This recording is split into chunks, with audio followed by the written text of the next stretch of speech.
ಇವಾಗ ಸೋಷಿಯಲ್ ಮೀಡಿಯಾದಲ್ಲಿ full trending topic ನಡೀತಾ ಇರೋದು ಕಾಕ್ರೋಚ್ ಜನತಾ ಪಾರ್ಟಿ ಬಗ್ಗೆ. ಈ ಕಾಕ್ರೋಚ್ ಜನತಾ ಪಾರ್ಟಿ ಅನ್ನೋದು ಹೇಗ್ ಹುಟ್ಕಂತು ಏನು ಅಂತ ನಿಮ್ಗೆ ಸ್ಟೋರಿ ಹೇಳ್ತೀನಿ, ಸ್ವಲ್ಪ ಕೇಳ್ರಿ. ರೀಸೆಂಟ್ ಆಗಿ ಸುಪ್ರೀಂ ಕೋರ್ಟ್ ಅಲ್ಲಿ ಹಿಯರಿಂಗ್ ನಡಿಬೇಕಾದ್ರೆ ಸಿಜೆ ಅಂದ್ರೆ ಚೀಫ್ ಜಸ್ಟಿಸ್ ಆಫ್ ಇಂಡಿಯಾದವರು ಸೂರ್ಯಕಾಂತ್ ಅನ್ನೋರು ಒಂದು ಸ್ಟೇಟ್ಮೆಂಟ್ ನ ಕೊಟ್ಟಿದ್ದಾರೆ. ಯೂತ್ಸ್ ಎಲ್ಲ ಪ್ಯಾರಾಸೈಟ್ಸ್ ಕಾಕ್ರೋಚಸ್ ಇದ್ದಂಗೆ, ಎಲ್ಲ ಅನ್ಎಂಪ್ಲಾಯ್ಮೆಂಟ್ಸ್ ಇದ್ದಾರೆ, ತುಂಬಾ ಫೇಕ್ ಸರ್ಟಿಫಿಕೇಟ್ ಎಲ್ಲ ಮಾಡ್ಕೊಂಡು ಜಾಬ್ ತಗೋತಾರೆ, ಹಾಗೆ ಈಗ ಅಂತೆಲ್ಲ ತುಂಬಾ ಸ್ಟೇಟ್ಮೆಂಟ್ ಕೊಟ್ಟಿದ್ರು.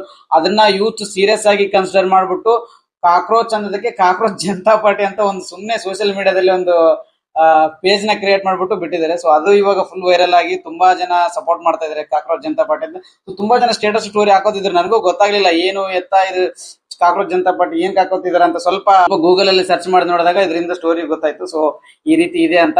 ಲೇಟರ್ ಸಿಜೆ ಅವರು ಕೂಡ ಕ್ಲಾರಿಫಿಕೇಶನ್ ಕೂಡ, ಇದು ಎಲ್ರಿಗೂ ಅನ್ವಯ ಆಗಲ್ಲ, ಇದು ಯಾರು ಅನ್ಎಂಪ್ಲಾಯ್ಮೆಂಟ್ ಇದಾರೆ, ಯಾರು ಫೇಕ್ ಡಿಗ್ರಿ ಸರ್ಟಿಫಿಕೇಟ್ ನ ಮಾಡ್ಕೊಂಡು ಜಾಬ್ ತಗೋದ್ರೆ ಅವ್ರಿಗೆ ಇದು ಅಪ್ಲೈ ಆಗುತ್ತೆ, ನಿಮ್ಗೆ ಎಲ್ರಿಗೂ ಅಲ್ಲ ಅಂತ ಇವೊಂದು ಅವ್ರು ಕ್ಲಾರಿಫೈ ಕೊಟ್ರು. ಇವಾಗ cockroach Janata party full famous ಆಗಿದೆ. ಸೊ ಇವನ್ ನಮ್ ಮ್ಯೂಚುವಲ್ ಫ್ರೆಂಡ್ಸ್ ಅಲ್ಲೇ 13 ಜನ ಫಾಲೋ ಮಾಡ್ತಿದ್ದಾರೆ ಆಲ್ರೆಡಿ, ನಾನು ಈಗ ಜಸ್ಟ್ ನೋಡಿದೆ.